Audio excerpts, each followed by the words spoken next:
Blessings for everybody involved. Yeah. And Father, Son, Holy Spirit. Thank God. Another opportunity. I did 2 videos in succession. Lord, please allow. This is a privilege, not a right. I bless you for giving me the opportunity to do this every day. And let's keep moving and play blessing to everyone around the world. They're going through suffering that they can be closer to you in your name. Father, Son, Holy Spirit. Amen. Now, Bayern are up 3-1. I didn't even know this game was on. That's why I was at this moment. I was like, I have it on the side TV now. I was like, bruh, it's 1-1. Now they scored 2 more goals before halftime when I saw it. It was for 2 goals scored in the first 2 minutes. But we have news. Very good news, actually. Cause and I said I put this question on the thumbnail, and I said, are we a youth project? Because we have a done deal. Diego Leon, the Paraguayan.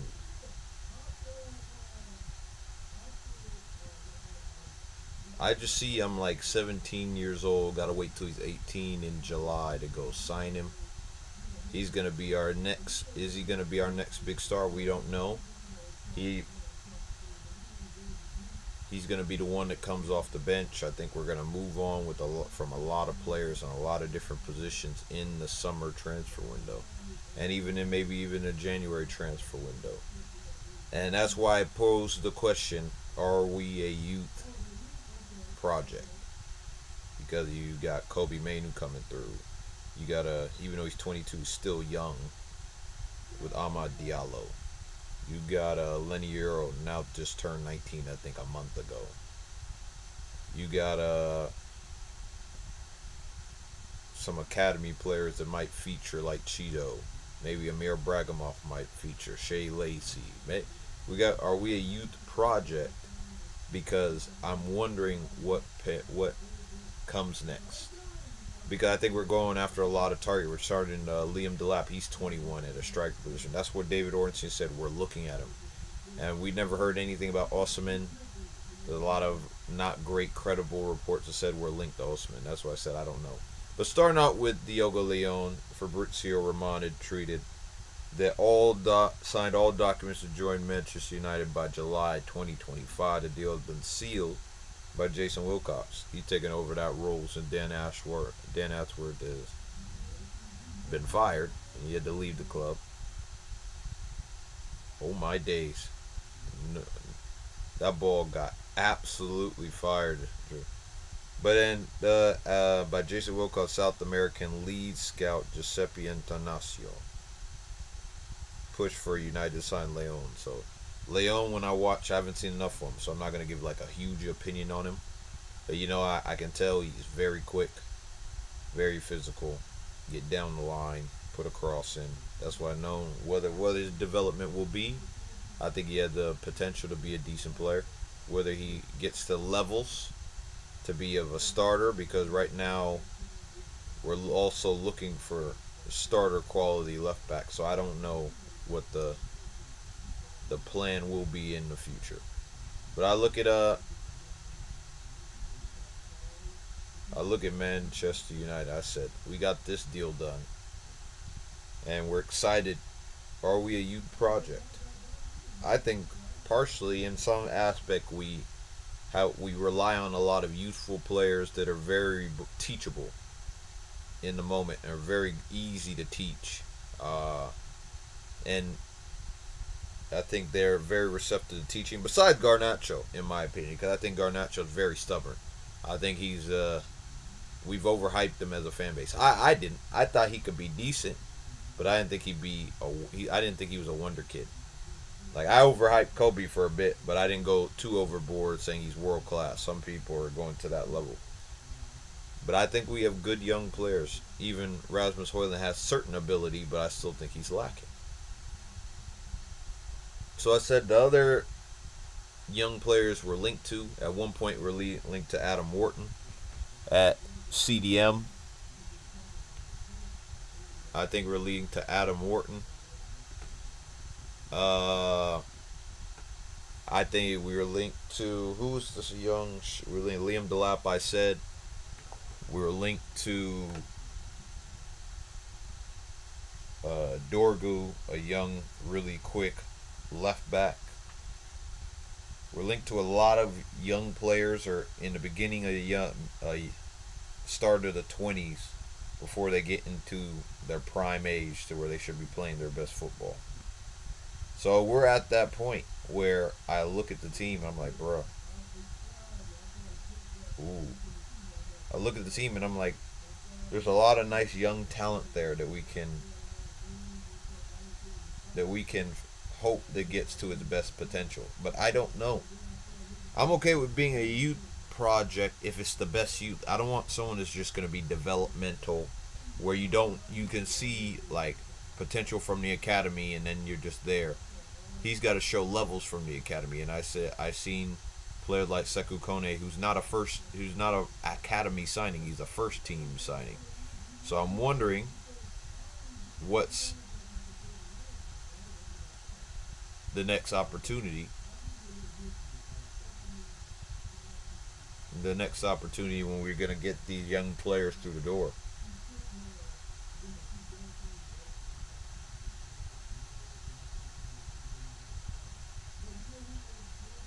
I look at Manchester United and I'm like, I already know what players that I want. I know what players I want to be a part of the system of people we play around. Ahmad Diallo is one. That's obvious.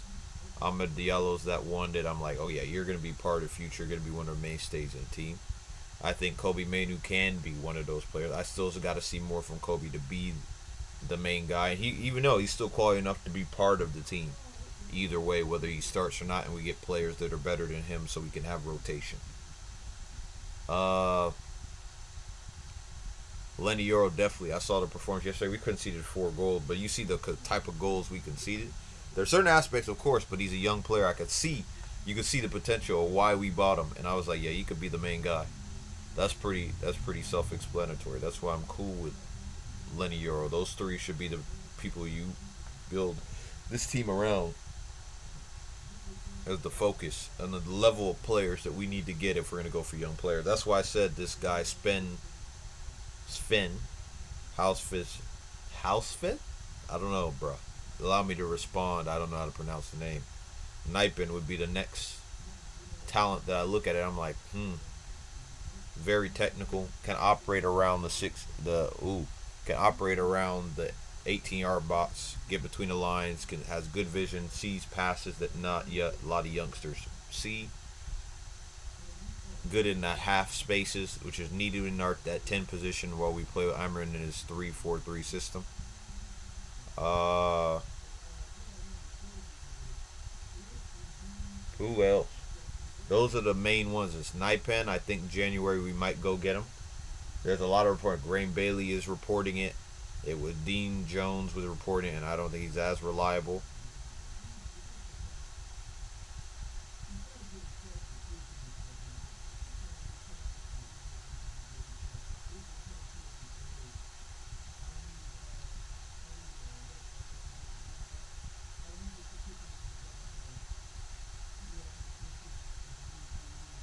Benjamin Sesko, decent.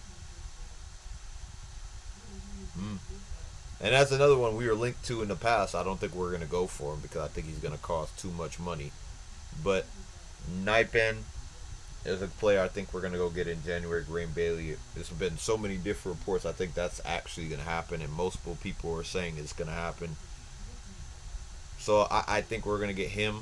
For the meantime, I think there's a lot of young players that we can go and target to the vet that are of the level that can participate at the top level and compete at the top level, but also develop into an even better player. And I think we have the coaches and the coaching staff and the management to be able to accomplish that goal with this team. So I'm excited for the youth. But the question is, we're going to do that whole. The problem is, the keep or sell is the one thing.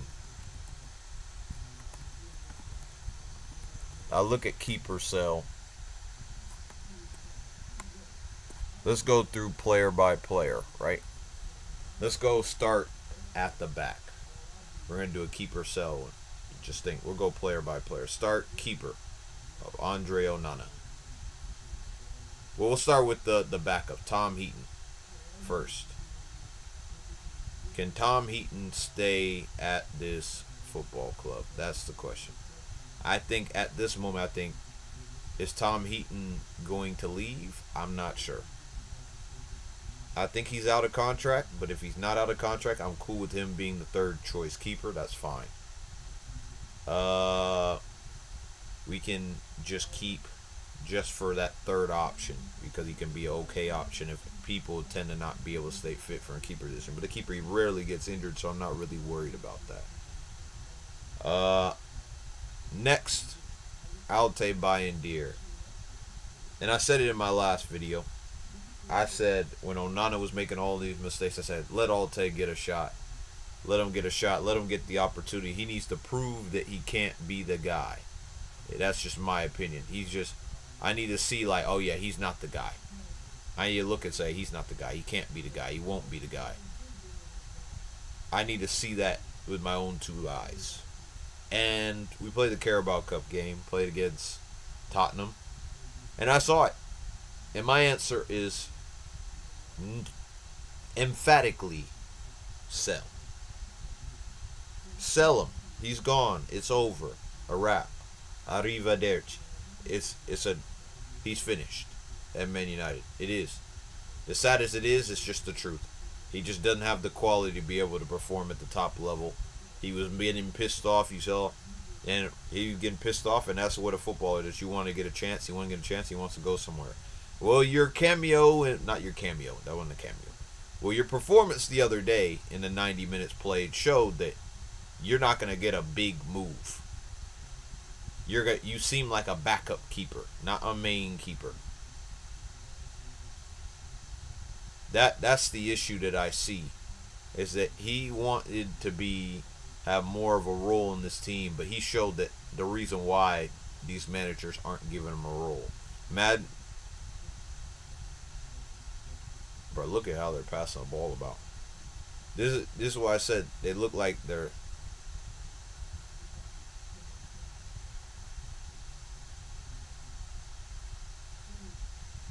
I'm telling you that he didn't have a future here. It is what it is. He doesn't have a future here. So we're going to sell him, and that's going to be fine. Andre Onana. Andre Onana is that final option. Andre Onana. I feel like in this moment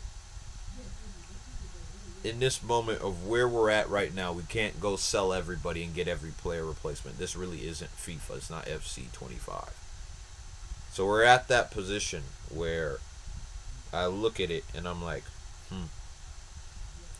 Andre Onana has the bozo gene, and we don't need that if we want to get to the top level and go challenge for leagues and go win a league. He's not the guy. That's just my opinion. I don't think he can play out. I don't think he has that ability to play out from the back to be the guy.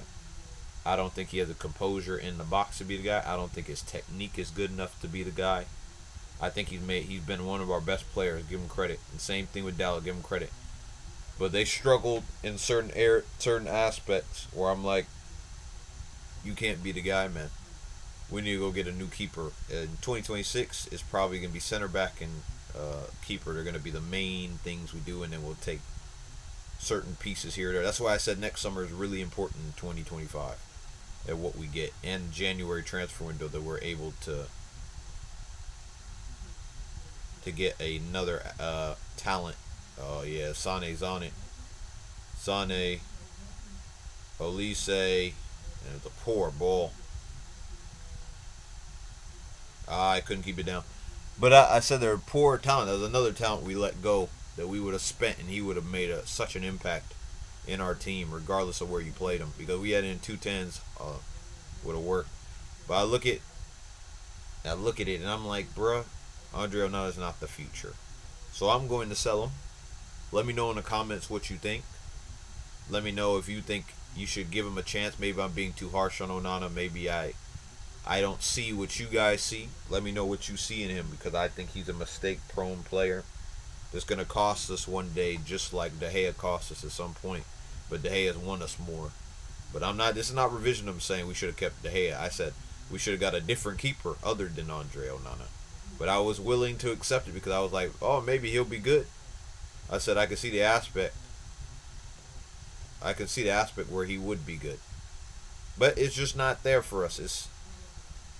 Well, we're going to keep him, though, for now. And later keeper sales, we'll be able to see whether we're going to keep him later in 2020. Next season, we'll see where we're at with it. Center backs. We'll start with the right side. We can already go. Lenioro, young player, just bought him. Showed you talent, showed you ability in that last game. We saw it in preseason before he got injured with that metatarsal injury. We saw it in certain games. He cameoed Arsenal, where he made good tackles, good challenges, took up good position, defended really well. And that's where I look at the team, and I was like, yeah, Lenioro is a keep easily. And he's young, so he's going to get way more time, so it's not an issue. Not an issue for me to keep him, because he's a young player, and we spent a lot of money on him to be that guy, and he looks like he has the ability to, and he's going to develop well in this league. I think he's going to be comfortably one of our best center back going forward, if we can get him and not overuse him or overplay him and manage his minutes, and be able to get him to get at full strength to be able to play as many games as possible. So, yeah, keep Lenioro. Another one who's been playing center back. He's not a center back, but he's been playing center back is Mazraoui. That is the buy of the season. Easily the buy of the season. Probably one of our best buys. The value for money to provide, the technical ability, the progression of the ball, to be able to progress up the pitch, the passing, the composure, the defending. He has it all. There's still certain aspects like final third. I still got to see him. Like the late run made on the outside where Bruno played him in against Tottenham. It was a good run. Found it. He was in the space. No one made the run into the box. It would have been a tap-in if someone made the run.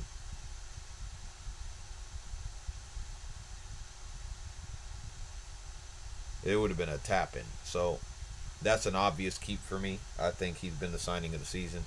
I think he's made a huge impact. I think everybody in the fan base loves him, bro. And I think those are the type of players, technical, will fight for every ball, will play all throughout the pitch, and are very confident in what they do. And they'll make an instant impact everywhere they go. So that's why I said I'm cool. Keep.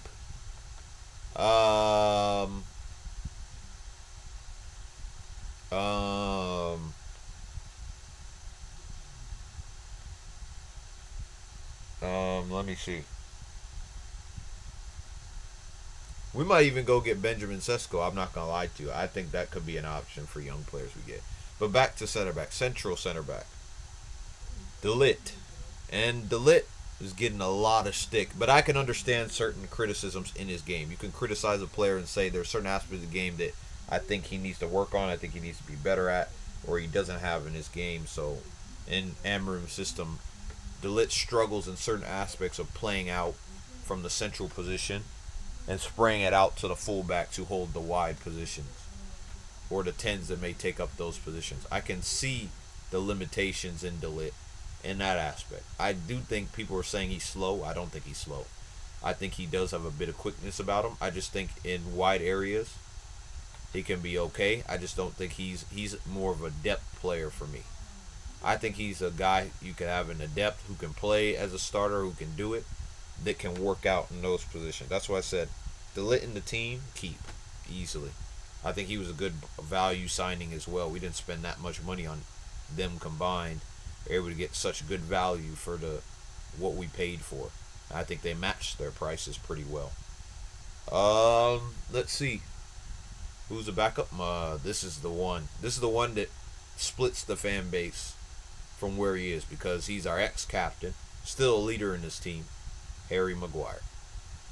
And when he was captain, bruh, he struggled in many aspects of a captain to be able to defend, handle the responsibility of a captain, and get to that next level of playing. Because we spent a lot of money on Harry Maguire to be a top level center back.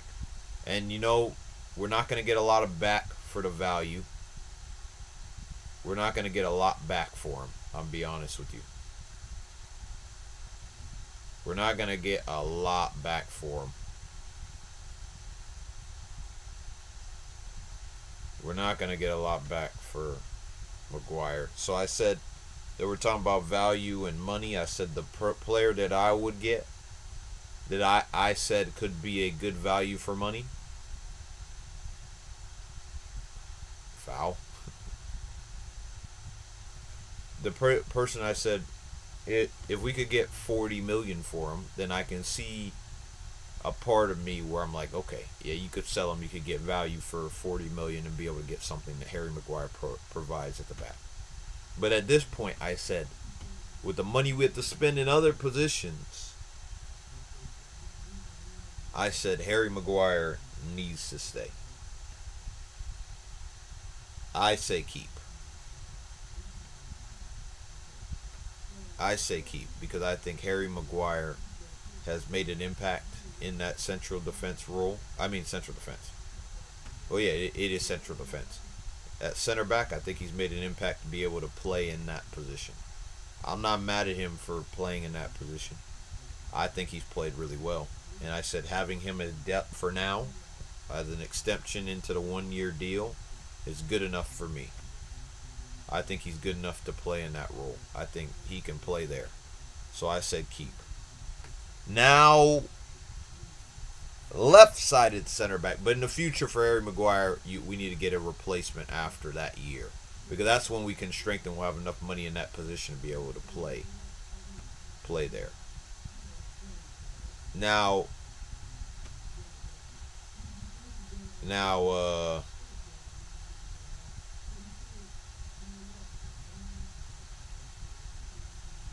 left-sided center back is a whole different beast. It's a whole different beast. Left-sided center back is so difficult.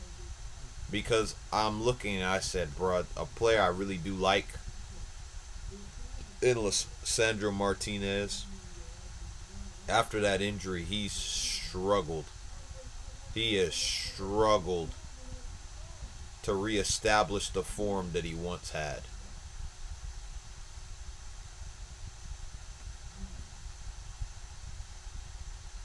He has struggled to find the form that he once had in the first season, but we did sit back a lot, which made it easier. And he had He had a Varane to help him out in box defending, so it was really easy for him to be able to take this chance and be able to look good in that system with Varane in the team. He looked better with him alongside him in the partnership because they gelled well. He covered for his deficiencies. Now,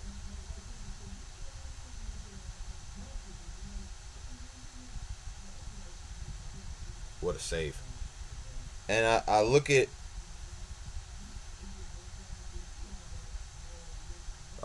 that man. I look at Lisandro Martinez. I said long term, he's not the guy either.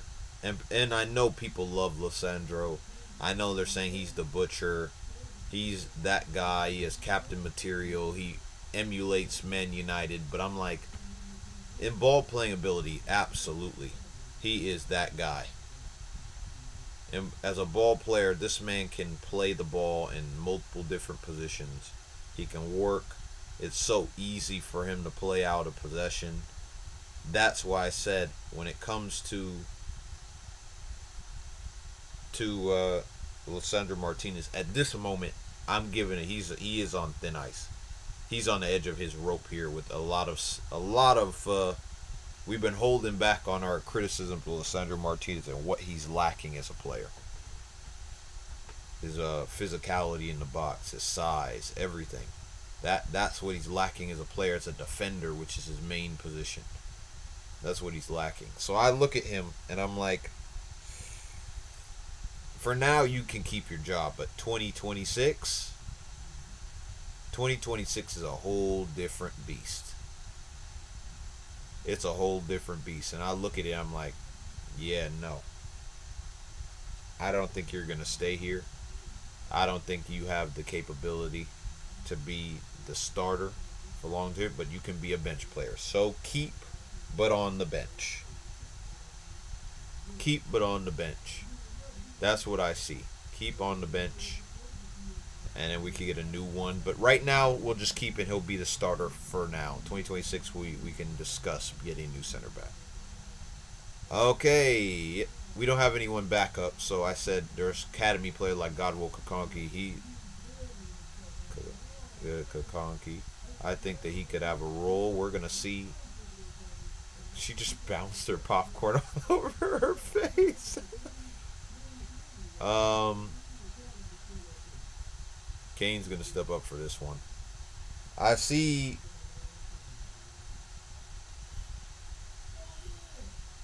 I see.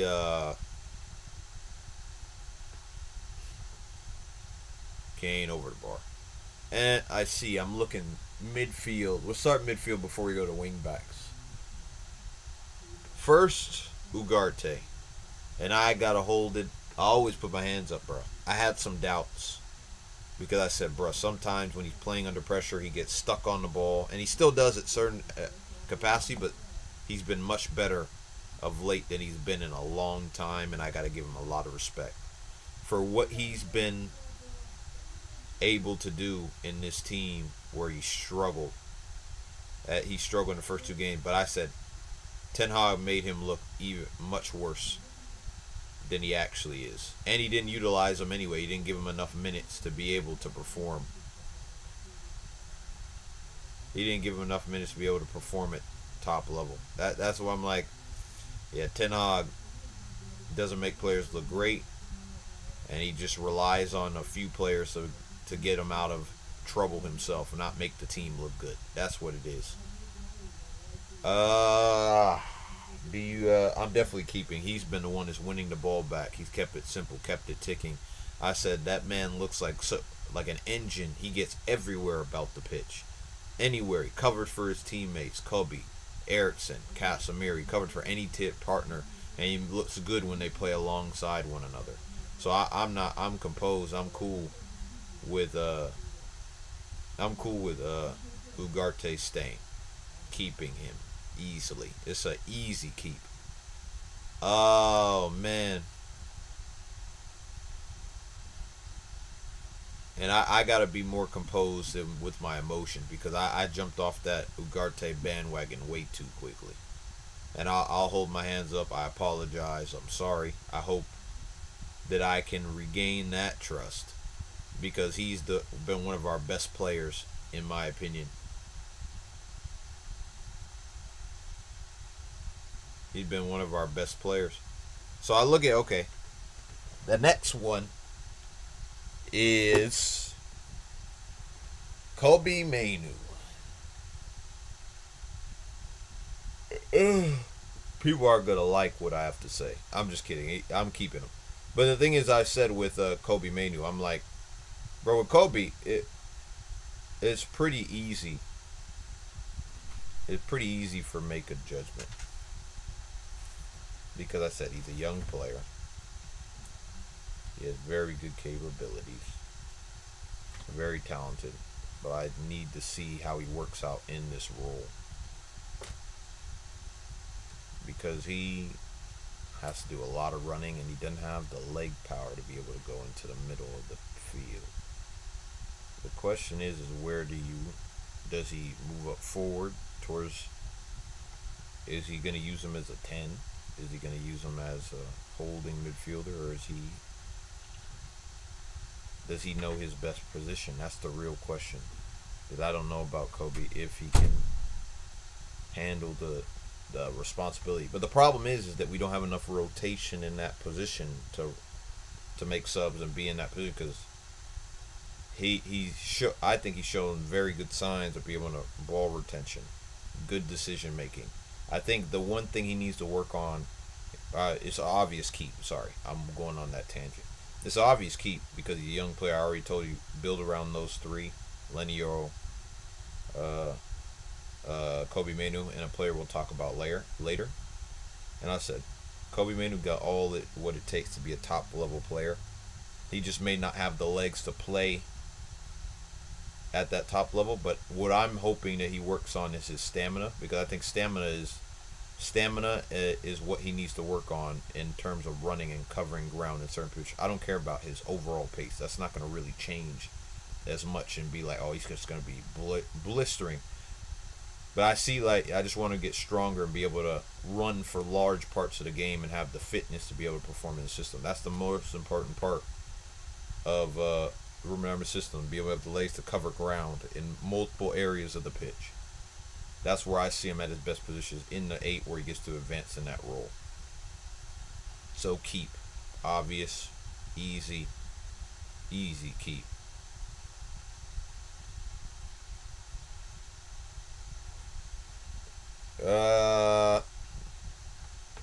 Casemiro. Obvious sell. I like him as a leader. I like having him around.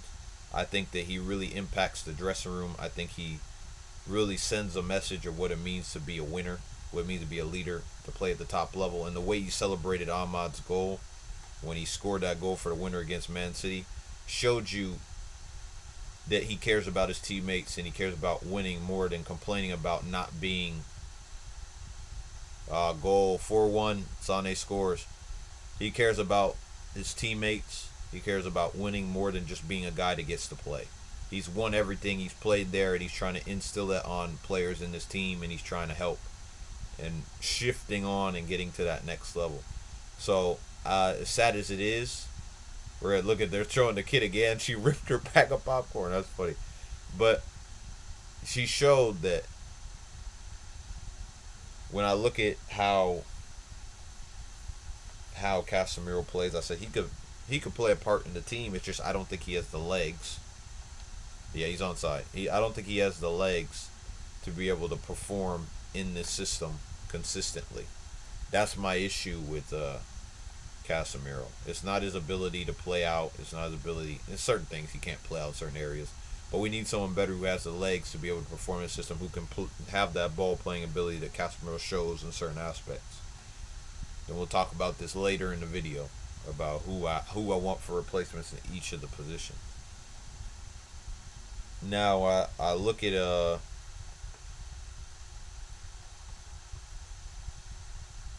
Casemiro is going to sell, but I respect everything he's done for game. He's a legend in the game, one of the best center defensive mids to play. Won a lot. Probably gave a lot of advice to Kobe Manu. Gave a lot of advice to Bruno, and he had a lot of advice because he's the one winner we have in his team consistent besides Varane, who left and retired. So, sell. Sad as it is, because I would want him to stick around to be in that team. But if we had a great team, it'd be a whole different dilemma, because then we could talk about we have luxury players that we could have in the team. No. And people are going to disagree with me because they think he's a 10, but he's an 8. It's just not that, in my opinion, not that great of an 8 or a 10, is Bruno Fernandes.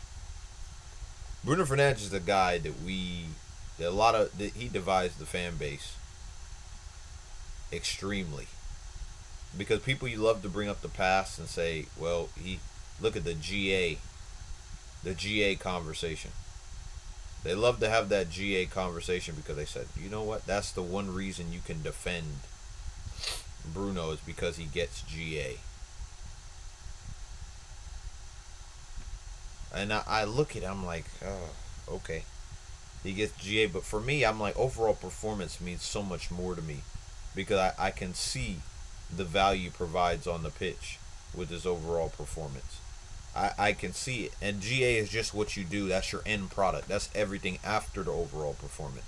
That you perform well, and then you get GA on top of it. You're not going to score every game. That's not possible. Now, if you have luxury players, in the box, 5-1, onside, Alphonso Davies, wow, they're just destroying them. I said when you have already have a good team, a good squad, you can have a few luxury players that you can bring on to score you a goal. But we're not in that position. We need to play better football and have actually competent footballers on the pitch to be able to make that difference. To be able to play consistent, compete with the top level teams, and be well coached and be on that level. We don't have players like that. They struggle with basics, and they don't have the ability to make the basics look good. And then they have the ability on top of the basics, which makes them look great. That's the problem that we face, in my opinion. We lack quality.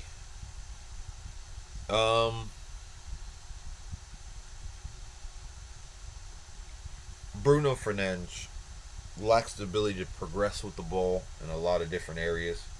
He lacks the ability to dribble the ball, which hurts us in the 10 position because he has to switch to 10 once Mount came off injured in the game, which we'll talk about later. And he really does struggle with he struggles with his habits. Sometimes when he's just calm, composed, keeps it simple, and he's not trying to just do a spectacular, just launch it up the pitch all the time and hoof the ball, he looks alright. He looks decent. But a lot of the time, he lacks such of the basics of just playing the simple pass, being in the right area. And he doesn't have the physicality to play in the 8, but he plays in 8. And then he doesn't have the ability to navigate out of the pressure at the 10, but he plays the 10. Has to play the 10 in a certain position because we don't have all the depth because everyone's getting hurt. And that's the one thing I will say about Bruno, that I will say that I look at Bruno, I said, bruh, for what he's lacking in certain ability that this system may require, he is really fit. He's one guy you always avail, but doesn't matter. He rarely misses games unless he gets a red card, which that's not even that often. Or he got injured and had a knock and was out for 1-2 games. But he's always fit, bro. All the time. And that's the one thing you can commend him on being a professional in that regard and staying fit. That's where I struggle. I struggle with certain aspects of the game with Bruno. And I'm like, sometimes he kills attacks, sometimes he creates attacks. And that's why that imbalance, that we're not able to find the middle ground where he can create but not destroy attacks or limit attacks. He lacks that in the game, and that's my problem. And I'm like, I think he could be a good player if we would have got him and had Ruben Amorim 5 years ago as the same man he is today with the same experience at 39 he had earlier. Maybe we could have got Bruno and we could have controlled him and made him that top level player that he could have been. Because I think he's a top player in some regards, in certain aspects, because he scores goals. But as a complete player, no, he's not a top level player, because these players do it all. The top level players do it all, and they don't make as many mistakes. That's why the only reason De Bruyne is held, because he's allowed to make mistakes because he has better players around him. But Bruno makes simple mistakes, in my opinion. Oh, look at Bayern made a huge mistake, and they let a poor touch. I look at Bruno, and I'm like, we got to sell him, in my opinion, even though he's the captain, even though I know certain people in the fan base like him. I think we have to sell him. I think it just makes sense to sell Bruno Fernandes. I think it would help us get some funds because I think people actually like Bruno. I think he still has qualities that people could use. I think we could get some funds for the future. I think we could give other players a shot in that position. But, at this moment, I said 2026, sell. But 2025, you keep. Because he's just somebody you can just rely upon just on fitness and availability. He's going to be there.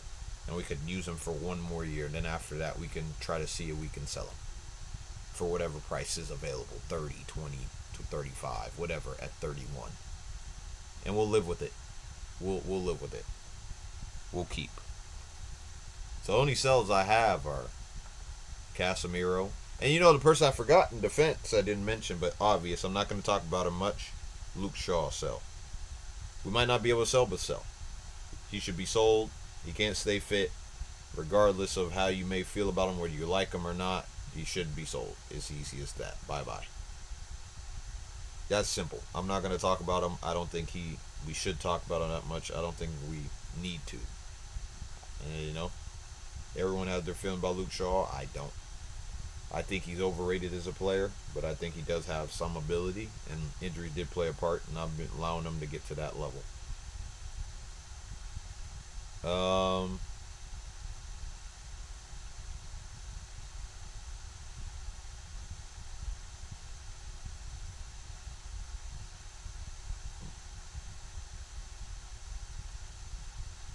hmm.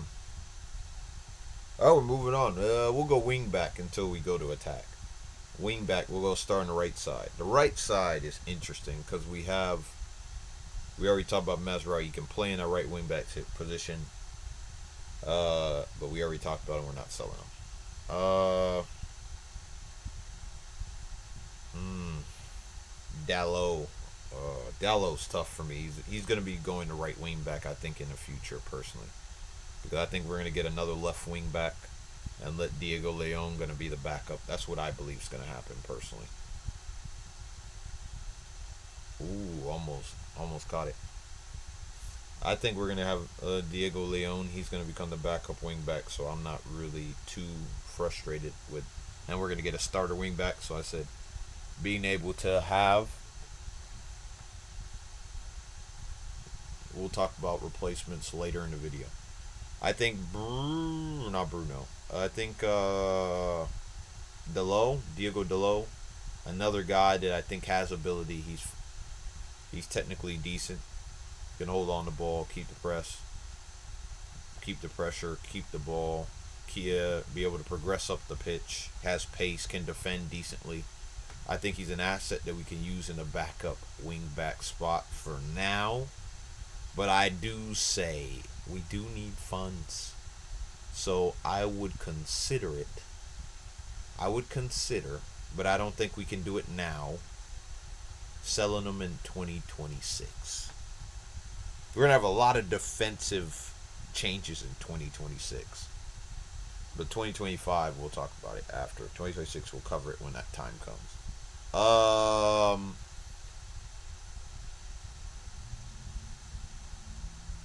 But we're going to keep him because I think he does a decent job. I think he struggled this season, though. I think he struggled. But I still think I can see last game I thought he was better. But he still lacks in certain areas. I think he's getting used to the system. We're going to give him time. He's played a lot of games, bro. He's played a lot of games.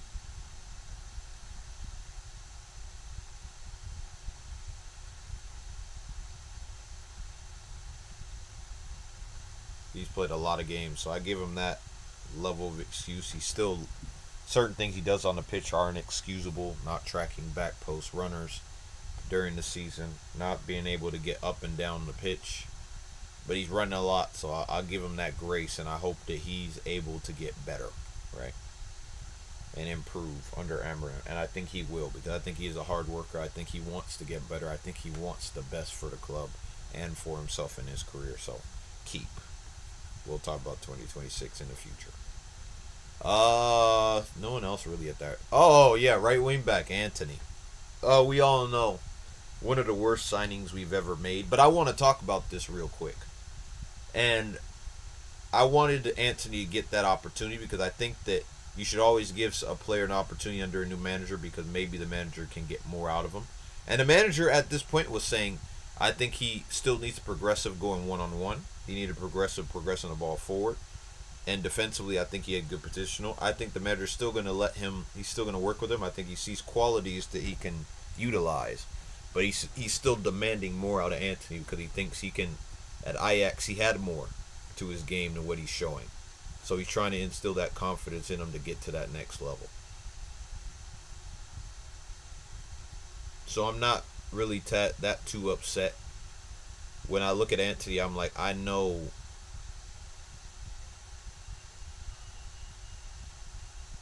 when I look at Antony, I'm like, yeah, I know what type of player Antony is. I think he's limited, but I think he is technically good.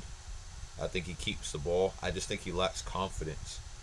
He's gone through a lot, and he's had a rough time. I'll be honest, had a really rough time. I think he's had a really rough time with his whole case with his ex girlfriend. He had a really tough time. It's not an excuse in terms of football. I think he still needs to do his job. But I look at Uber McConnell's getting cooked. Bro, he should have finished it first time. I don't know why he took a touch. Take it first time, bro. He put it, and it got around the center back. Take it first time. But, it is what it is. But I said with Anthony, I'm like, we got to sell him. We need to at least, we're going to take a loss. He's got to be sold. He's not good enough. I saw last game. Maybe we still need him for a job for now. That's not going to change. It's not going to change in January. And that's what people are saying, that we need to replace Rat. I heard people say we need to replace Rashford over Anthony. I think it's the opposite. I think he's caused more issues in terms of what he does, and caused more issues right recently than Anthony has done personally.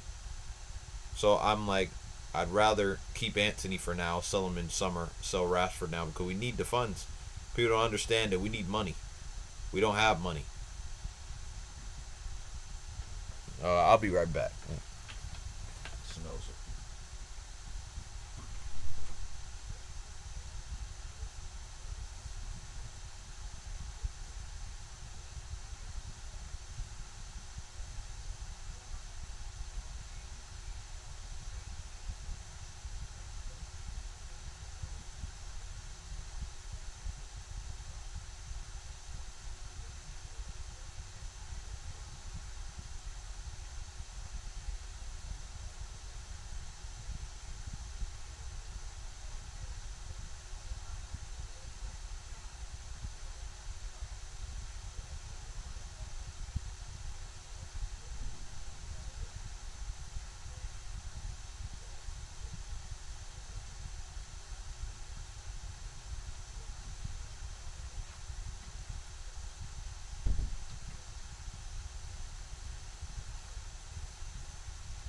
But with this whole,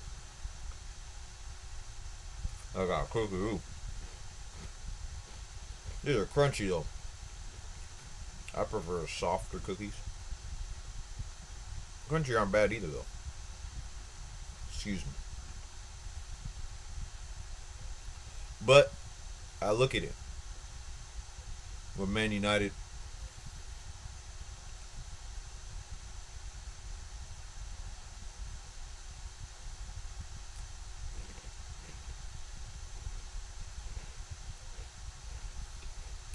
Sorry, I'm doing my cookie, bro.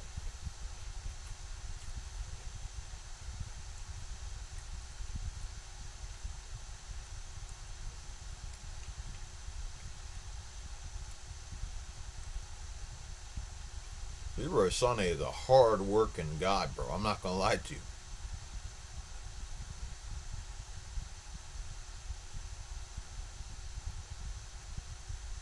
I lost the ball.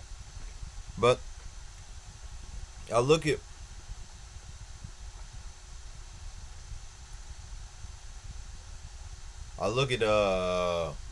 what's his name? Who was I talking about? Oh, wing back. Anthony. And I'm like, it's obvious so. We need to raise a bit of funds. We're gonna take a loss on that transfer. It is what it is. He's not good enough. Had an opportunity. He still had the rest of the season to really prove us wrong, but I just saw it in that game, and I was like, we put him in the 10 position. He needs to only play at wing back. Maybe that could be his role moving forward. But him being a 200K earning wing back, he's got to be, because he's a main part of the system progression, moving the ball up the pitch, receiving the ball, and taking a man on and being direct. He's got to be direct more than he's ever been under Eric Ten Hag. Always taking his man on. Just be direct. That's be your main focus going forward. Taking your man on and attempting to do it. So it forces them to show you the inside so you can cut around and then use your left foot. And you got to prove your finishing as well, because that's just taking a dip from who you were as a player early on at Ajax. So I look at the level. I look at the team. I'm like, I think about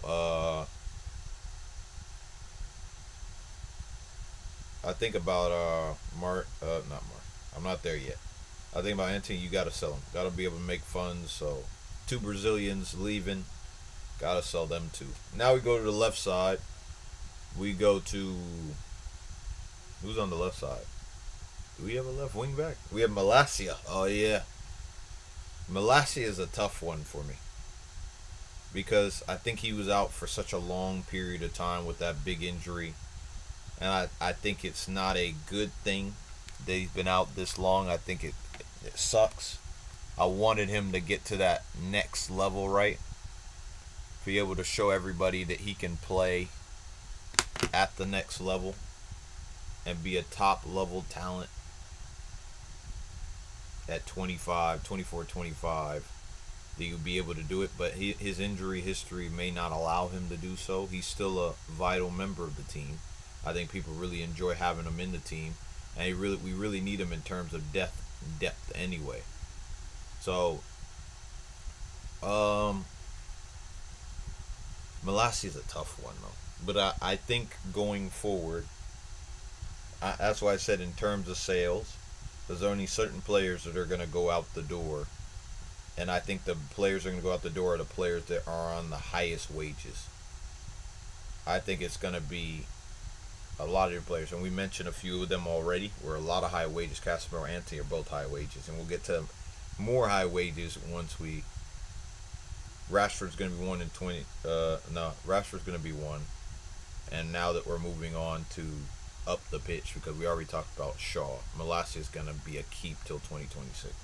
Because we need the depth because we have a lot of games going to be having 2025, 2026 season. So I think Malacia is going to stay even when we have three left wing backs. It'll be for 1 year and then he'll get sold. We'll get a fee. Because we didn't spend that much on Malacia because I think if he can stay fit, show a job, we can get some money for him as more of a natural left back. I look at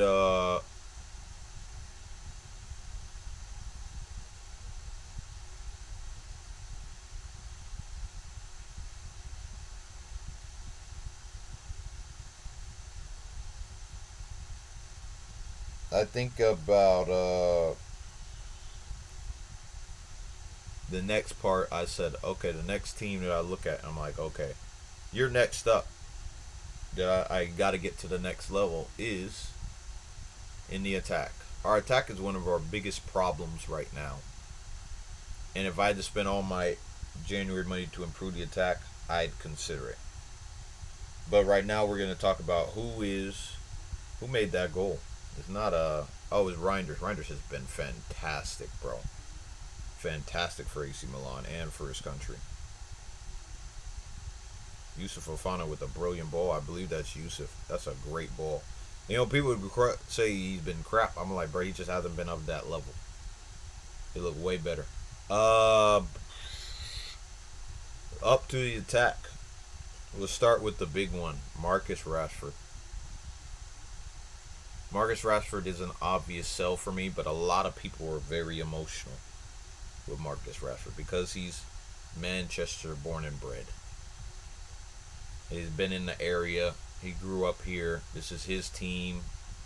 When you think about Manchester United, you think about Marcus Rashford. It's rough, man. Even people that that are from Manchester might not have the same feeling. They might have seen enough Rashford and want him gone. I'm like, it is sad. Like, it still is sad. Like, it's still sad regardless because you want him to succeed because football is about stories. Storylines are important. Oh, that's a great ball. They are important, but you need to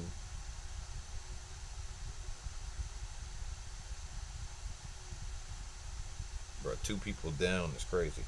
Storylines are important in football. But when you are in a position that we're in right now, we need to win. And we've struggled with this for a long time where we kind of sacrifice winning in order to just be in the conversation and just get top four at certain occasions, but just being not even an average, a below average football team who performs on certain occasions, just counterattacks in other teams, and we don't have a clear style to identify, and we're not dangerous. No one fears us. I think now we're getting that fear back with Ruben Amorim. Ruben Amorim. That's just my opinion. Um, when you think about uh, Rashford, all the basic qualities: be able to retain the ball, turn under pressure, occupy the half space, receive it, play it almost instantly, be strong, win second balls, win headers, fight, have good positioning. He literally has none of those qualities. He has a good finish. That's probably the one thing that they probably look at and you're like, yeah, maybe because he can finish chances, he can play a role in his team. But I look at him and I'm like, he doesn't look like he's hungry to play. He doesn't look like he has the fire in his eyes, the fire in his spirit to be like. He keeps using, and the same thing under Ten Hag when he made that post. He said top training, and I was like, people said it before, and they were saying he said this before under Eric Ten Hag. Don't be fooled. And you know what's crazy? It they were those people who said that were right, because if you really look at it, really look at his how he navigated the situation. He's had so much PR from fans, from certain people, and he's also getting over criticized in certain aspects as well. So I look at Marcus, I'm like, you could have been that guy, but you avoided taking the armband being born and bred. You avoided a lot of criticism when you weren't as good as anybody else, but you scored some goals, so they just said, well, he's from Manchester, he gets a pass. But some of the criticism isn't warranted. I think they've taken it where certain things in his personal life, he can't travel to NBA to watch a game and then come back and train. I think that's stupid. I think people are over criticizing him. Um,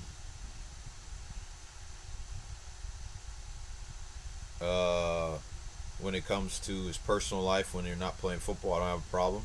I think there's certain things you do in your personal life that can affect football, like him going out to the club in certain aspects so often that he's not totally focused on football. I think that could be a case, but I'm not gonna be like, oh, you're a terrible person because you go out. I'm like, bro, so many people go out. I'm not gonna just talk about you. But the only thing I don't agree with is that certain people will say, well, why don't you talk about like Jack Grealish and all? I'm like, bro, he's not on my team. It's not my responsibility to talk about Jack Grealish. You can mention it to City fans. You say, well, he goes out, he parties. No one cares because Man City's irrelevant.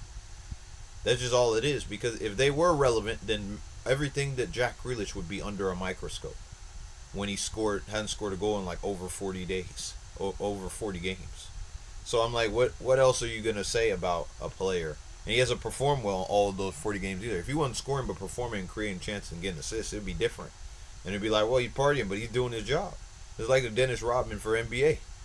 Like, bro, if you're partying and doing all this stuff, but you're doing your job, like, bro, you can be pissed at him because you want him to be someone different, but if he's doing his job, you can't really say much. That's just all I'm saying. That's good hold-up play. I look at it when it comes to Rashford, and I'm like, once he answered that question after the manager said, well, there's an option. You have to come to training and prove it. Show that just because you make this amount of money, because I feel like, but it just feels like because we're in that point where he said, just because you're making your amount of money doesn't mean we're going to pick you. Now he feels entitled. I feel like he felt entitled to that spot, and that's partially Manchester United's fault. We put him in this position to feel this way. You gave him all this money when he wasn't great, and he had one good season, and we paid him. The same with Bruno. I didn't think Bruno was that great, but he still got paid because they said they valued him for what he did for the club, and that it is what it is. I look at how Marcus Rashford acting now. He came on against Victoria Pilsen. He was awful, and I don't think he got enough criticism for it. He was awful, and the people that defend him all the time don't criticize him enough. It's like But I'm not telling you to abuse him. I'm not telling you to say, bruh, you're doing this, and that. I'm just telling you, call him out for what he doesn't do. That's the problem that I see. Call him out what he doesn't do. What he didn't do that game. They always want to focus on the positive, not focus on the positive and the negative. Like, if you only focus on the positive in any sort of business, you would never learn what the negative is. It doesn't make sense. Remember, they're here to do a job as well as entertain you. They're human. You should respect them, but you should also hold them accountable.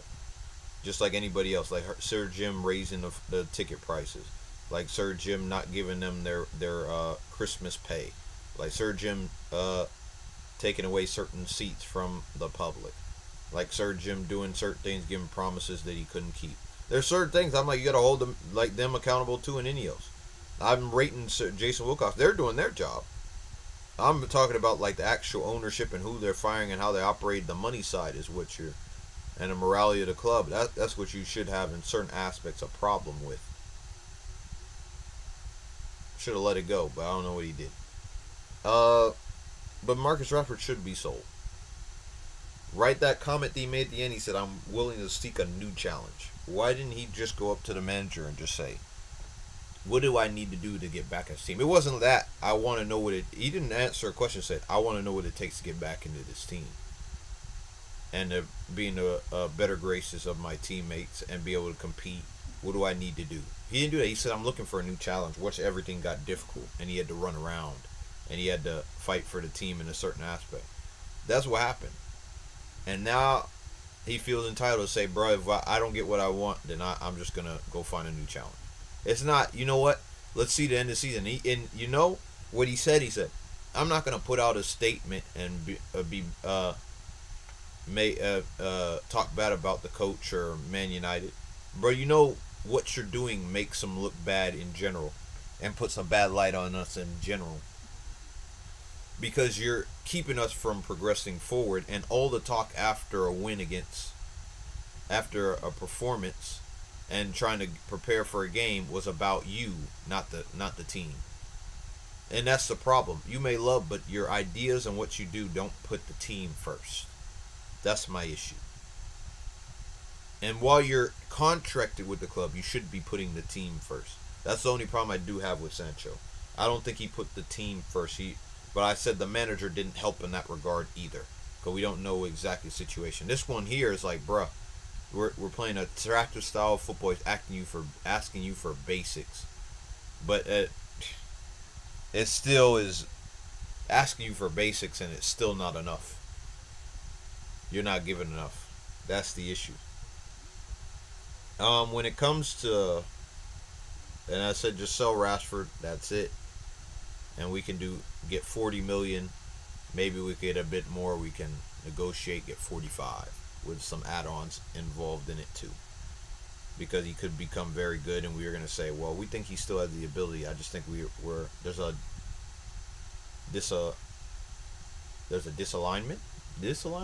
misalignment. There's a separation between the ideas between both of us. So that's my whole thing with when it comes to Marcus Rashford. Sell him. So we sold Anthony Casemiro, Marcus Rashford, other players we sold later on that I don't think are part of the future plan, but we're focused on selling in 2025. Garnacho, sell. I don't know why fans have such an attachment to Garnacho. Because Garnacho, of course, he scored some goals, a Fulham goal. He scored the bicycle kick against Everton. He scored some decent goals. I think he has certain abilities. But at this moment in time, I said, for this system, it doesn't work. If we just had a natural winger and we're just developing him and he was the backup, blah, blah, blah, fine. But I said, Garnacho is probably one of our better assets because he just won the Puskas Award. He just made an impact he's made impacts off the bench before. He's shown his ability. He's played for his national team. I think that you can make the argument, that he should be playing. He should get the opportunity to play. And I said Marcus, I said Garnacho should be sold, and we could get 40 million for each of them, and maybe get 80, 90 mil in total. We could get 40, 50 for each of them and get 90 mil in total to get both of them sold, and then we can revamp that position. Because we're already going to go, we'll talk about it later. I'll talk about who we're going to get a replacement, which seems like it's going to be the case.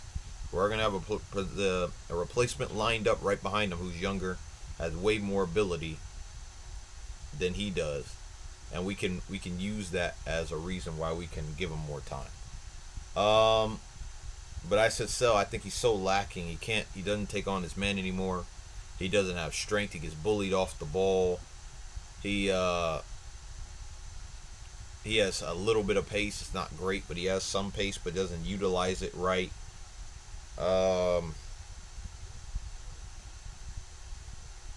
and his attitude. We already seen it against Ten Hag when it first started. Now he liking tweets against the manager, and then he's liking tweets that go against players, and then now he's telling us that it's a mistake. Then there's a whole leak situation. He's not responsible for it. I'm not saying he is, but his name is coming in just like Ahmad is. I don't like it, and it just seems like he's getting pissed off. It's okay to be pissed off that you're not playing. That's fine. But I feel like sort of part of the reason why he's pissed off is because he's not getting it his way. Things aren't going down his way. That's my issue. Is that when it comes to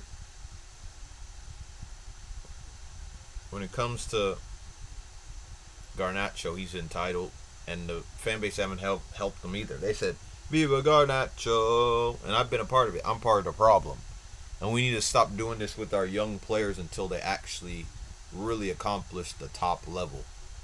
Because I like top level and be a great player. And I said we should just take the money and leave, and we can go get a top level attacker who can do the job. But people are gonna be like, they're sentimental. They're like, well, he's a young lad. He'll improve. I'm like, we don't have time for this.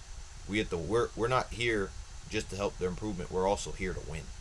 We need to go win, and we got to win soon. We got to win now. We don't have time to just wait on everybody to get to their best. We don't have time for that. Respectfully, we need somebody who's going to at least have the ability to fit the system. He doesn't fit, and like any other position that we say, if Casemiro says you can leave. But he's done more in the game than he does, and we don't have the sentiment for that. We have sentiment for a young player. He's part of the reason we won the FA Cup. Credit, but he's still lacking a lot in his game that we can't just wait for him to get to his best. We can't. And I'm thinking about like we can't hold him the same standard. We already overhyped him, and now it's the same thing. Garnacho needs to be sold. Rashford needs to be sold. We can make the money from that, and then it will help with our net spend. And then we can actually spend because we have two academy players that will be off the books. He has less wages, so it's not going to be that big of a hit in terms of wages. But in terms of the type of mentality he brings to the team, we'll be fine without him. I don't know why people think of like if we lose Garnacho, oh man, it's just the end of the world. No, he's not a Cole Palmer, bro. He's not that. Let's not pretend that's who he is. That level of talent. We're not pretend. Let's not pretend. It's over. If he gets better, cool. He'll probably go to Real Madrid after that. I hope he does. I hope the best for his career is just not going to be here. That's just my opinion. We don't have time to wait. We'll start with the easy one, then we'll go to strikers. The other 10, Ahmad, easy keep. He's shown you the ability in just a few games he's played that he's our best player. That's the only difference I see between Garnacho and Ahmad. I've never seen Garnacho as our best player. Never. Consistently either. Not even one game he's our best player. I never see it from him being our best player unless we're playing League 2, League 1 sides that aren't that great. That's the only time that I say, okay, yeah. He played best. He scored 2 goals. But I don't think I've ever really seen a game where he's been our best player. So that's why I'm like I'm not doing it. Oh, he got sent off. Jesus. That's why I said I can't do it with Garnacho. And before we start, welcome. I forgot to say welcome Diego Leon. I talked about it, but welcome to Manchester. We'll see you in July. And I bet he's very excited to come here at a young age. But I'm telling you is that Amad Diallo is that guy. You can see in how he plays. There's certain aspects of the game you got to improve, but you can see the fundamentals are there. The security, the desire, the press, the running. He has it all. And it's with intention. It's intelligent. It's intelligent the way he does it. So that's why I am very composed with how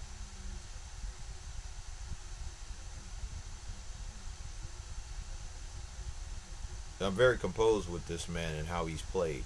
Because I know Oh my gosh, Reinders. Oh my gosh, just couldn't get around that one. He spun him and got the foul. Okay. I think about like, bruh, when it comes to Ahmad, I'm like, it's an easy keep. You already know he's one of our best players every single week.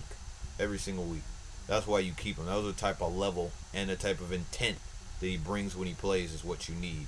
No attitude, humble, but still hungry to be great and play a sport. He understands this is a privilege, not a right to be here. That's where I'm like, okay. Who, and that's easy. I don't need to talk about him too much. Because I already know he's going to be that guy, going to get that contract extension. I know he's the type of players we got to sign later and trust. Because he's got the ability. When it comes to, and who's behind him? Xerxes, who plays 10 and plays. Oh wait, we'll go wait. Mason Mount first. Sell. This man can't stay fit. I don't care what people say. You may like him, blah blah blah. He may come good. I'm like, bro, this is another Luke Shaw situation. He came to us. He wants to try, blah blah blah, but he just can't stay fit. He can't do it. He doesn't have it in him to stay fit. He doesn't have it in him.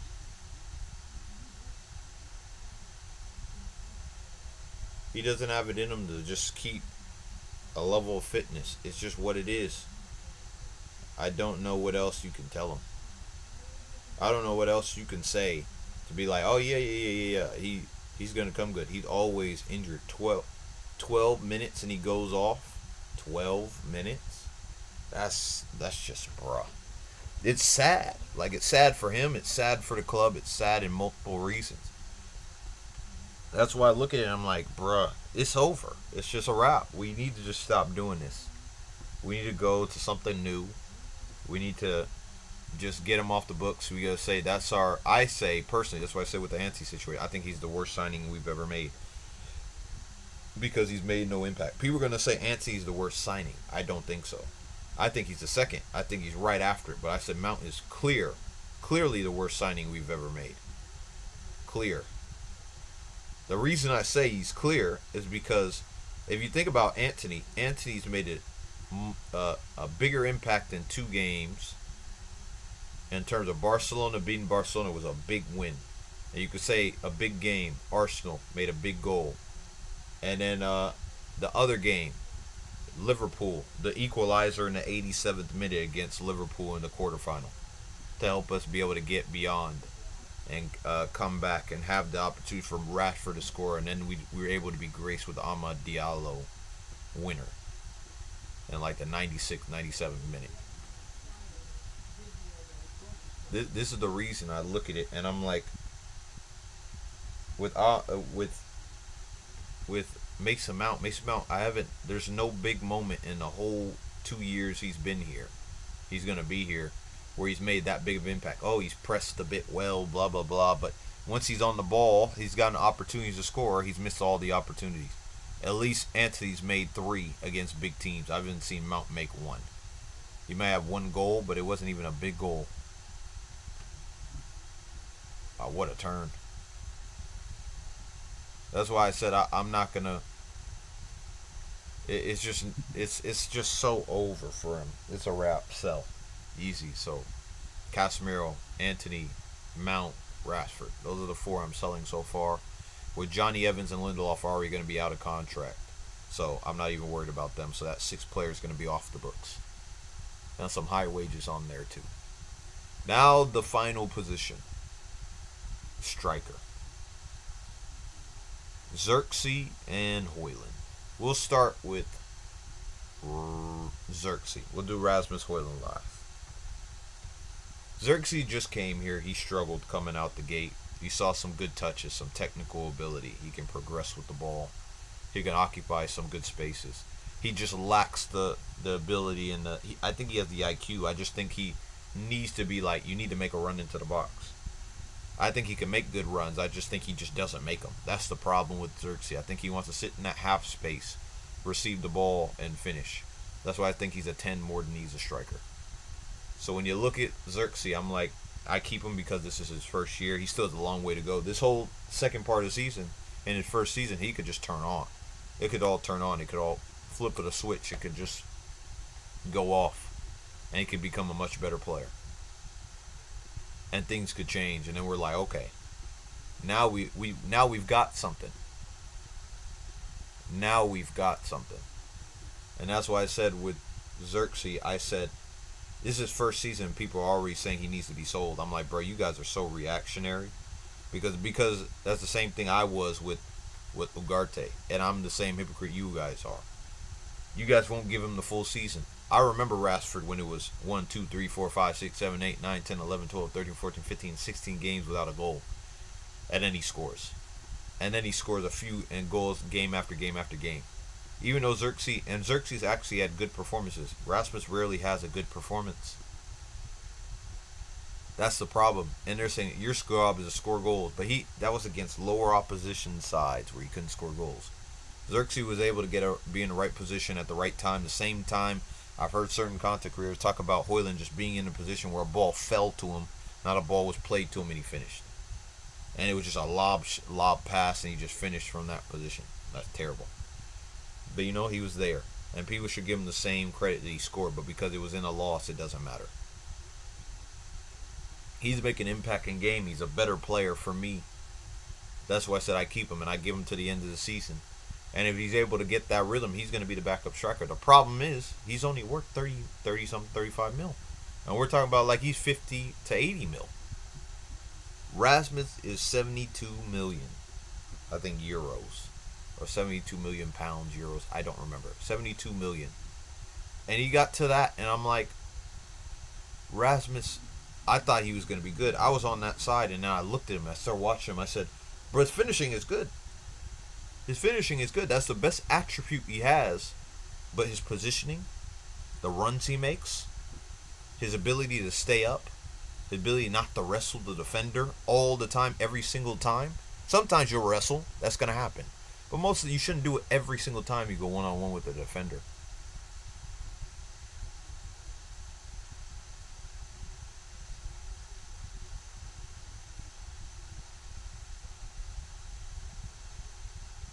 But, and he said he was going to change it. He was going to start wrestling defender, and then he goes back to doing it. About occupying space and keeping an arm's distance to try to keep the defender off you so you have space that you can move. That's the real problem, is that he doesn't look like he has the ability, doesn't have the first touch, can't bring the ball in and compose. But when he does have the ball, he can have decent link-up play at certain time, but he just doesn't look good enough to me, man. He just doesn't look good enough. And that's my issue, is that I want somebody who's ready for if we're going to spend 72 million euros or pounds, whatever the number is. I want someone that's ready, and he doesn't look ready. And I spent all that money on potential. I said if we're going to spend it on potential, he's better be bagging goals and has potential to just continuously go there. Potential is when you spend 40, maybe 50 million, but 72 is crazy. That's why I'm like, it's really upsetting when you really think about it. Because I'm like, he spent money, and I don't think this is going to work out. Because I don't think he understands. I think he's going to do the same things over and over and over again. Maybe when he's 23, 24, 25, but we don't have time. We're trying to win the league by 2028. It's going to be 2025 in a few weeks. We only got 3 years. Less than 3 years till that season starts. So that's going to be the issue.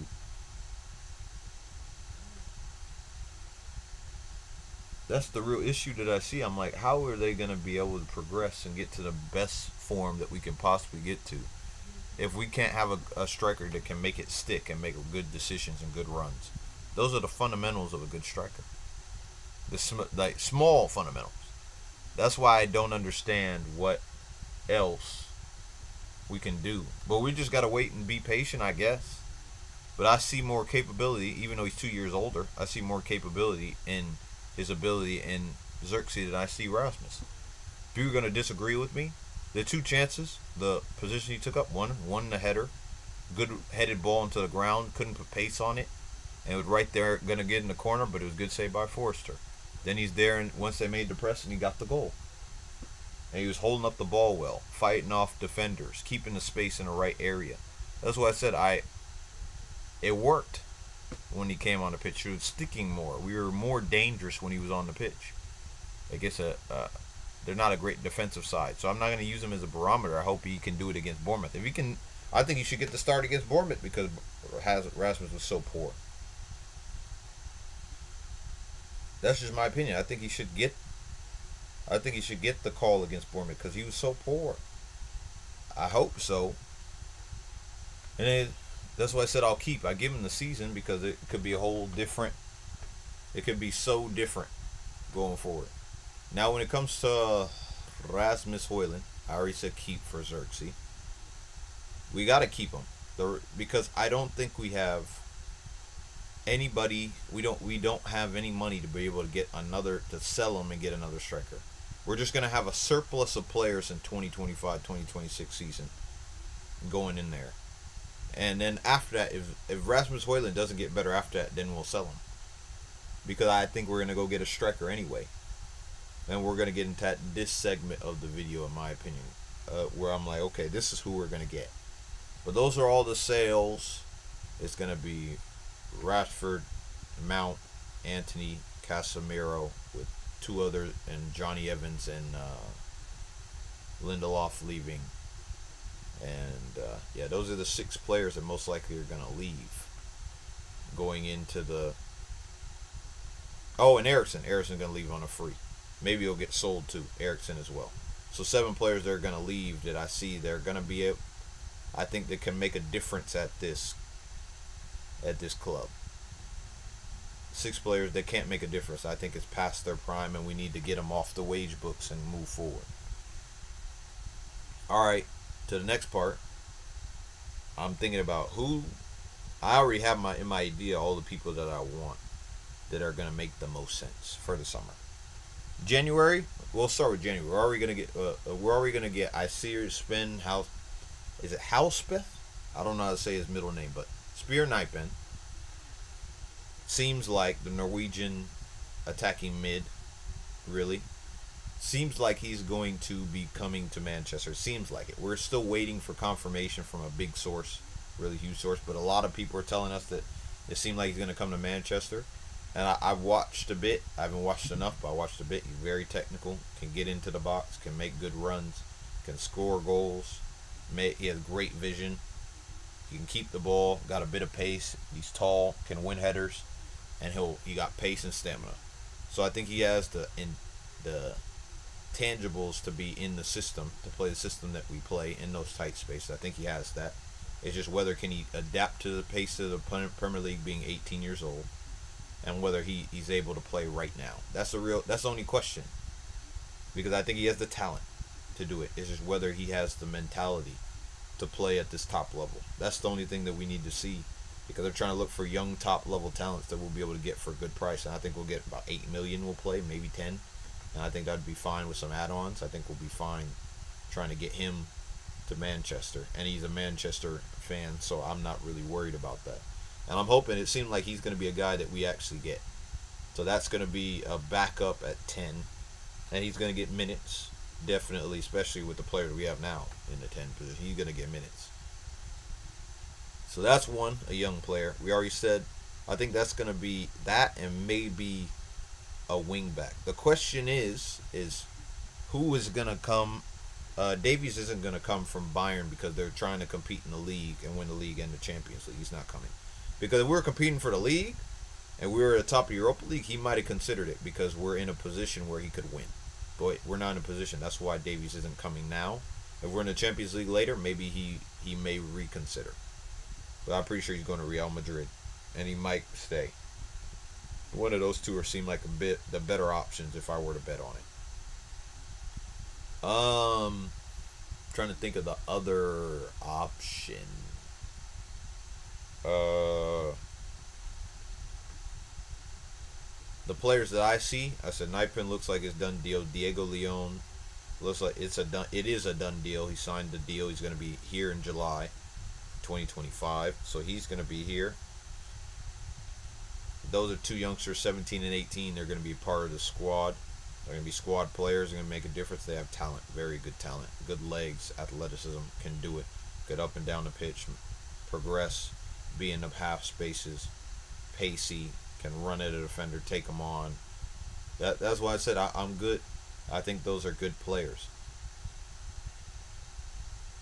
And I think those are the players that we need off the bench that can take the next level once they get here, and they can develop but still make an impact because they have the talent to do so. That's 110. Talk about in the 10 position. Now we're going to go back to the center backs. I don't think we're going to go sign a center back right now. We might go get Branthwaite, and that's just one of the sign. But I don't know if we're going to start there. I've seen a lot of Pletty goal, but Florian Plettenberg has been just talking about a whole bunch of people linked to Man United. Just I don't know if he's getting paid to link them with Man United, or they're actually linked with Manchester United. So it's really tough. Oh, Atalanta's first in the table. Bro, if they win the league, that would be insane. But Inter have a game in hand. And so do Fiorentina, but Inter's closer.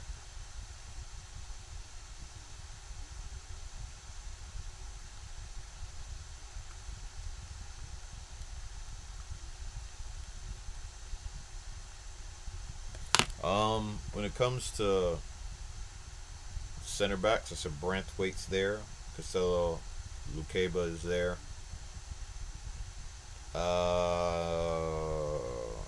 Maybe Diomande's there. We could use him too. There are certain center backs that we could go target. They could be in that position that we could go get. Pacey, good defending the wide channels. Decent on the ball, some better than others in that regard. Definitely could play out. That's why I'm not worried about center back. I think we have some academy players that we can bring up and give an opportunity to. If they don't work out, they don't work out, but they're still there. Oh, look at the puppies. Cute. AC Milan win. Good for them.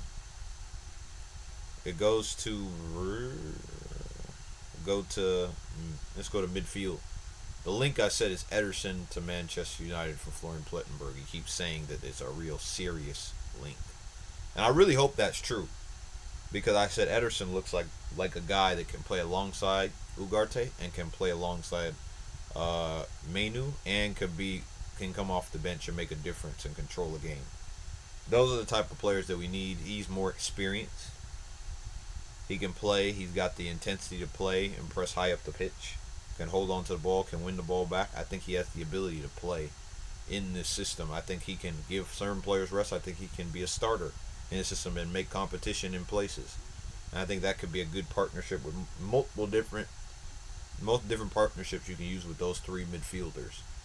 In addition to Sekou Kone, that probably will be in part of that squad at the 8 role at that time.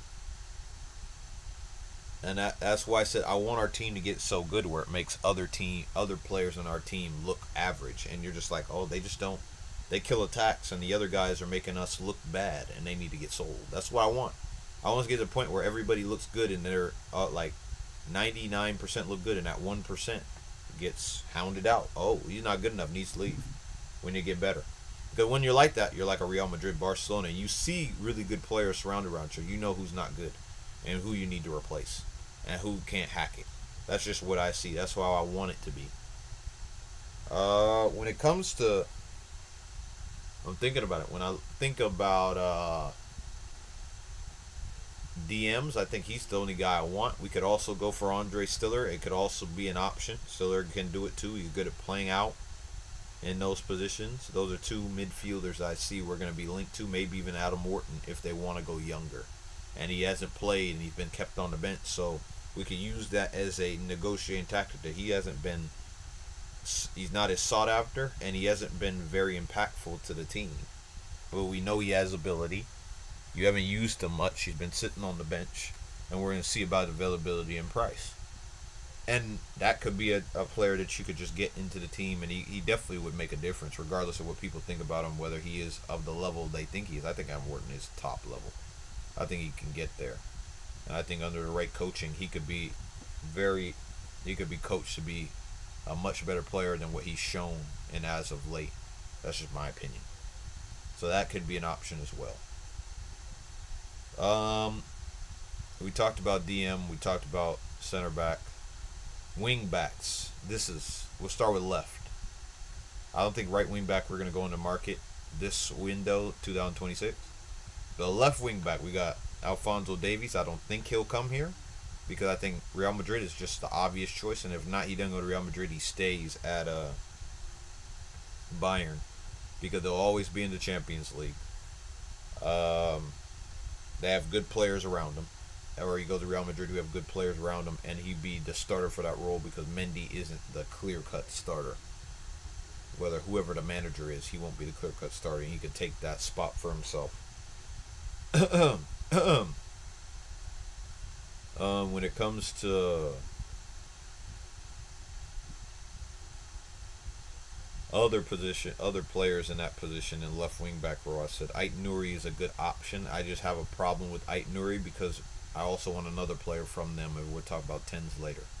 But Ait Nouri's there. Milos Kerkez is there because they're good, have good intensity about them. They have legs, stamina, quickness, can take on a man, good crossers of the ball, create chances, score goals. That's why I said those are the type of guys that I said, okay, they could play left wing back and I'd be cool with it. Because we're looking for the main guy that's also young enough where we're not like, oh yeah, he's like Robinson who's 28 and then we got one at 17. I think that could work. I just said, when I look at Robinson, I'm like, bro, I don't want to take that route. And then he's had some injuries in the past, but maybe he can stay fit. And he runs a lot up and down the pitch. He has a lot of legs in him. So I don't want to take that route. I want the higher talented one if we're going to spend 30, 40 million on him, which would be Ait Nouri. Alfonso Davies would be a free, or Milos Kerkez. Maybe even a Dorgu who we could get for cheap. But those are the wing backs, and I said because Dallo just showed, I already talked about earlier, he lacks stability to take on one-on-one the defender on that right back when he went up against Pedro Porro or against Victoria Pilsen or Arsenal. Whenever he's in that position, he's never able to take on a man. He just keeps checking it back, which allows them all to reset. If he takes them on, now the defense is disjointed. Now they got to watch for the cutbacks. Now they got to go engage. Now you can see the whole pitch once you go by him. Instead of seeing the back of you, you don't take them on. You're just like, bro, you're allowing them to get back in position. But then I look at it and I'm like, okay. I look at, who is it?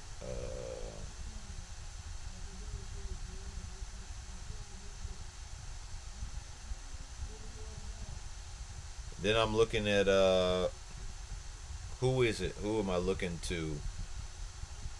I'm looking to the right wing back spot. That's one for the future, but we'll see who's able to go to that right wing back spot. He usually likes to put a forward player there. So a player that I see in the future that I said we might want to jump on this is what's his name? Someone remind me of his name from Southampton. Tyler Dibbling. I said Tyler Dibbling. He's got the pace. He's got the ball handling ability. He got the technical ability. He can get up and down the pitch.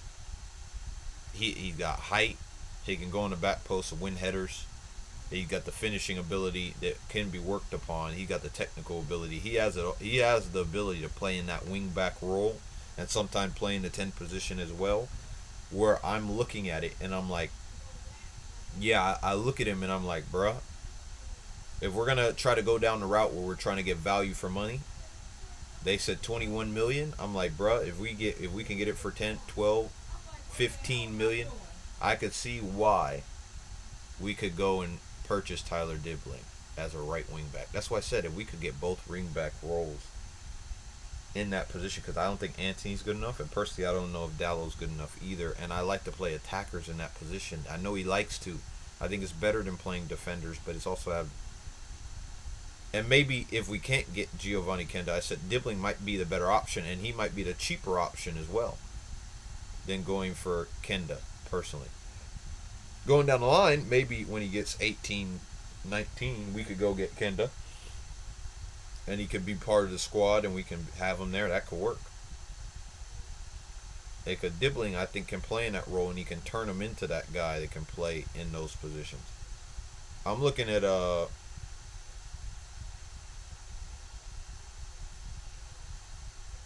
Tyler Dibbling in that right wing back role. I think because the positions they get on the pitch is where you want someone to take on a man, and I think he's going to enjoy that position. You just have to teach him. You got to run back and track your man in certain position, but it's going to be easy because I think he can track a man, and he's young. And he's willing to once he goes to the top level. I think he's got the ability. I'm looking for players who have an ability to play at top level, and will be cheap for the price because I think that's what they're looking for. I think we can do that. That's why I'm wondering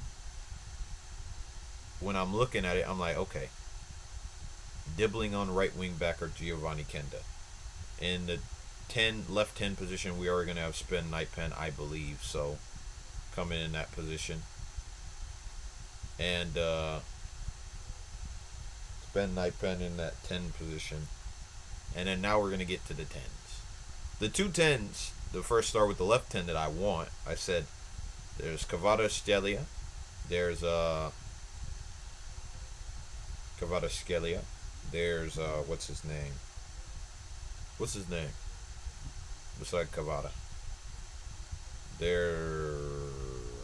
Now Leao doesn't have the ability to run back. He doesn't want to do that, so he's not an option. Rodrigo, possibly.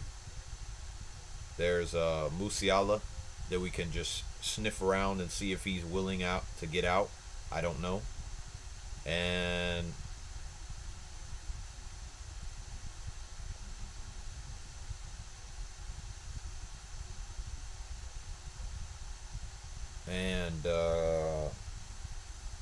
Cunha. Cunha's the guy from the Premier League, and the best option right now, in my opinion, is Mateus Cunha. I think he had the technical, but he's an inside forward in that role. He can play on the wings, but he likes to play in that inside half space where he can win the ball back and progress the ball forward. That's why I said Mateus Cunha is my number one for value for price.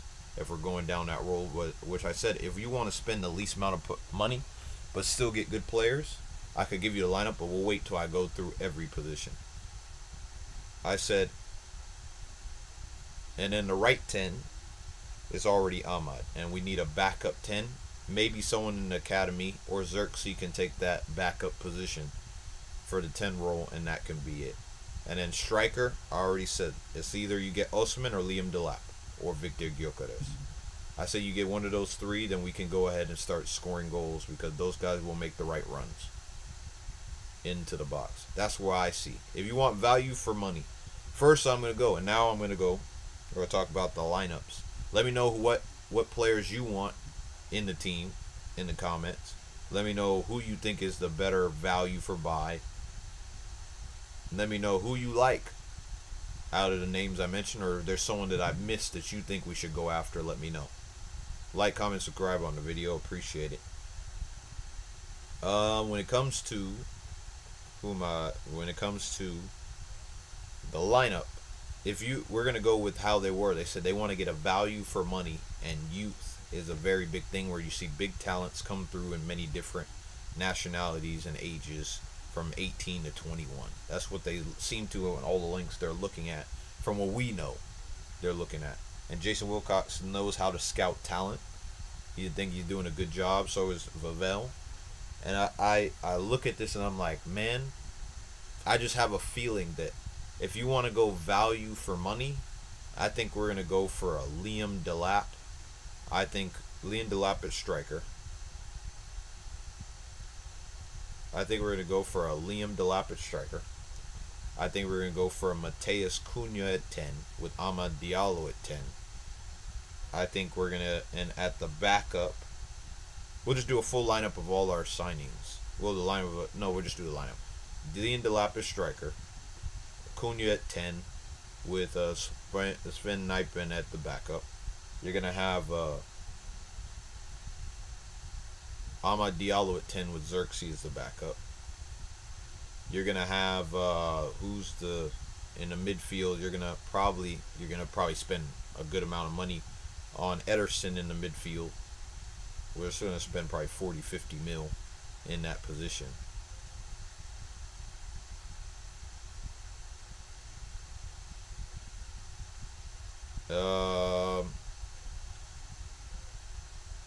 and you're gonna have Ugarte, and I believe Sekou Kone, and it's gonna be Mainu gonna be in the pivot. And we may have three strikers. With Xerxes gonna be the third option or the second option. And then we have Delap added in the three strikers. And we have Bruno up in the 10 as well. So we have more positions than those. So if someone doesn't work out, they just get benched. They just can't play, and we go with the other two strikers. So that's where I think that might happen. We might play with two strikers in the game. I don't know. I think about the most expensive, the one that's like, dream signings. You're gonna get the lineup for all the positions I said. I said striker.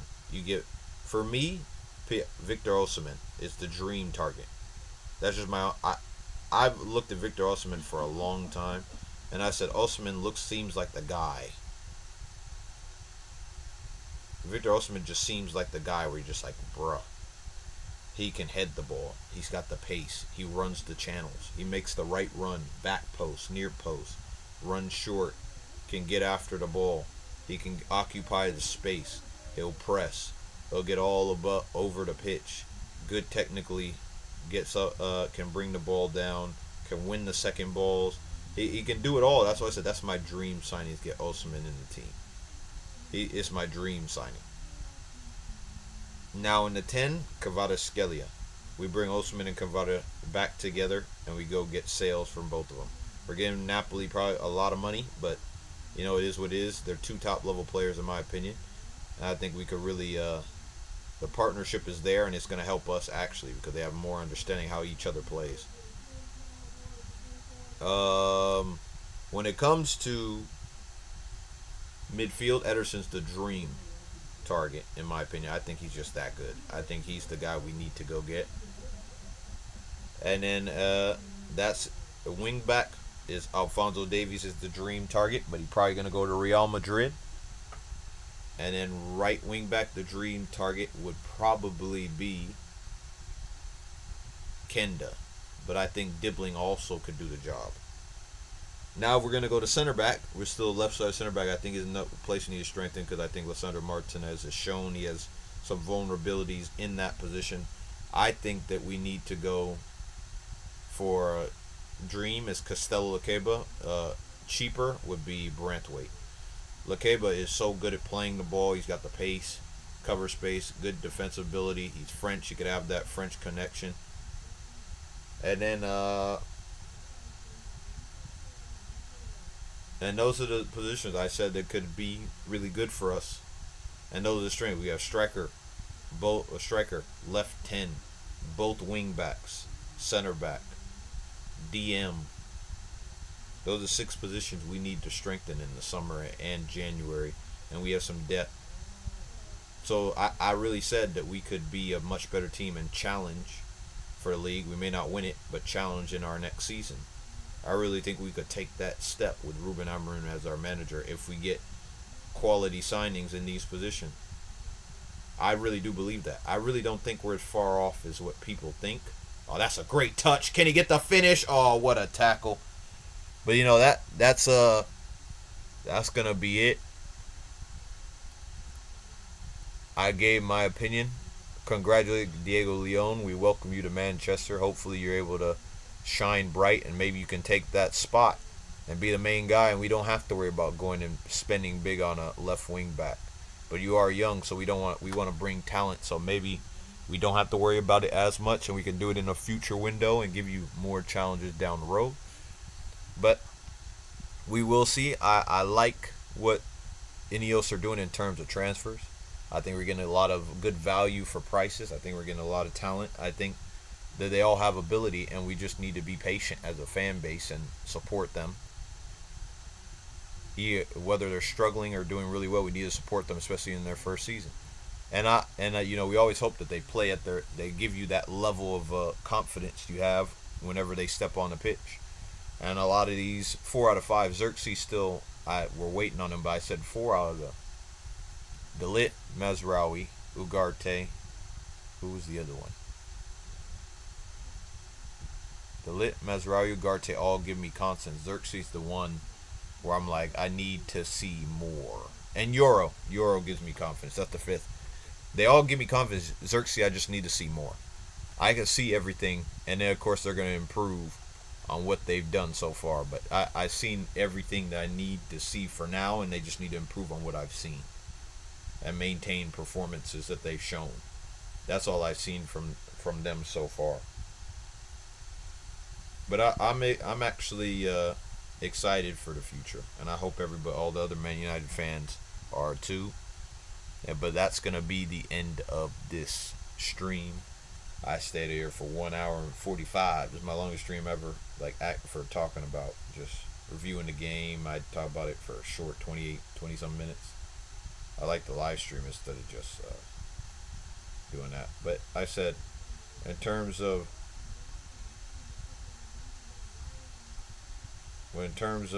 Manchester, we want to get it to the top level, but we just need it. We just need it. We hope that they back him in January and back him in the summer, because that's when he's going to be able to show his true colors and how good of a manager he is, because he's already shown good parts of it with these less than adequate players. What he can do with better players, with better technical ability and better finishing, we're going to see a lot better from this team. We need to upgrade the technical level of the team, and then we're going to see a lot better, and we're going to actually get back to enjoying football and competing again. So I'm excited. Appreciate anybody who came through. Like the video, subscribe to the channel if you're new. Comment who you think would be the best signing for us to take us to that next level, getting back to challenging again. But I'll probably be back tonight because the Lakers play tonight against the Kings. We'll do that stream a little bit later. So, but appreciate it. Peace. Lord bless all of you. Let the Lord bless all of you in the rest of your day. Peace.